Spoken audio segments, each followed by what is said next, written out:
For those of you first home buyers that are trying to apply for a 95% loan with mortgage insurance or without mortgage insurance, for example, you're applying for the first home guarantee scheme, which is 95% no mortgage insurance, you got to make sure your 5% satisfies the genuine savings rule, because otherwise you're going to get a bit of social anxiety when you're applying for your home loan. Now let's hit the drawing board. What is genuine savings? So genuine savings, also called Gen Savings, is when you have 5% of the purchase price in your bank account for a minimum of 3 months.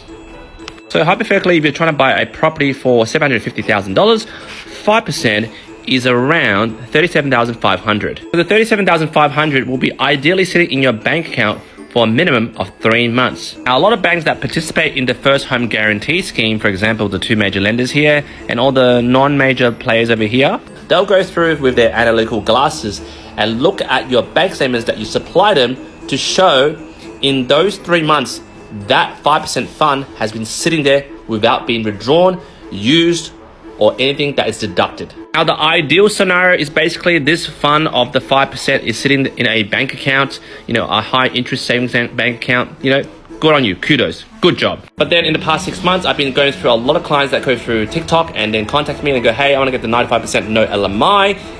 The things I see in their savings to show the 5% deposit differs from the ideal. One scenario is that I have a client to show the 5% genuine savings is that 70% of that 5% of the funds, which is, for example, the $37,500, they're split into 5 share trading accounts. And then the rest of the 30% is sitting in other 20 bloody bank accounts because they read the Barefoot Investor bloody book. Then I have another client that has about 80% of their savings in crypto. Then I have another client that has a genuine savings in their sisters and brothers bank account. So right now I'm going to give you 2 tables. One is for first home guarantee scheme genuine savings, what banks will accept.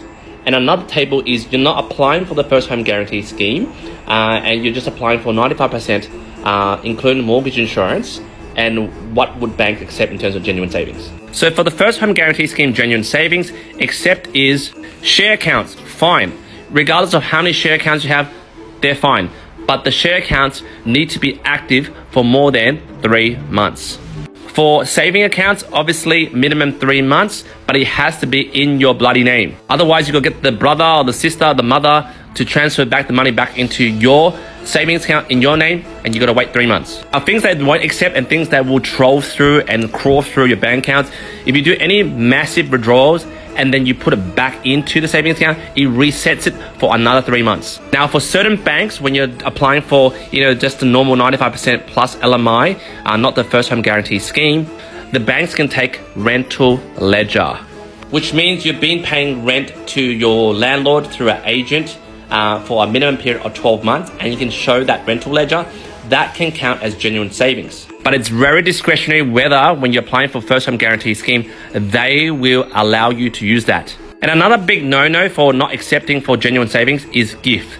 So for example, you've been saving for 3 months, but you don't have that 5% portion of what you want to buy. And then mum and dad gives you like a $10,000 input. That is seen as gift and non-genuine savings. That gift needs to stay into the savings account for a minimum of 3 months to be counted. Now, for deals that are 95% plus LMI and you're not applying for the first home guarantee scheme, and the reason being is maybe you're not a first home buyer, but you're still buying as an owner occupier, or you just don't meet the eligibility criteria of earning 125K as an individual or combined individual of 200K. Maybe you exceeded that. This can be both via the agent, but then you say, hey, what about I do private rent? That's fine.